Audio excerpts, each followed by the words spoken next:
জুলাই অভ্যুত্থান কর্মসূচির অংশ হিসেবে দুপুরে শাহবাগে ছাত্রদল ও বিকেলে কেন্দ্রীয় শহীদ মিনারে সমাবেশ করবে এনসিপি। ছাত্রদলের সমাবেশে লক্ষাধিক নেতাকর্মীর সমাগম হবে বলে আশা করছে সংগঠনটি।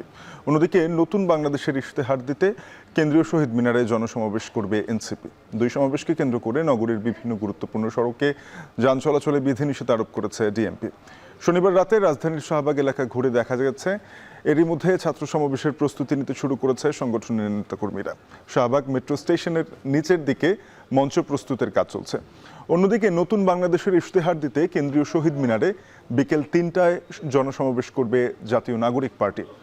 শহীদ মিনারের মূল বেদিতে মঞ্চ প্রস্তুত করা হচ্ছে। ছাত্রদল ও এনসিপির এই সমাবেশ নির্দিষ্ট স্থানে অনুষ্ঠিত হলেও নিরাপত্তা ও শৃঙ্খলা বজায় রাখার স্বার্থে ঢাকা মহানগর পুলিশ রাজধানীর বেশ কিছু এলাকায় যান চলাচল সীমিত করেছে। কিছু সড়কে ডাইভারশন ও গণপরিবহন চলাচলে নিয়ন্ত্রণ আরোপ করা হয়েছে।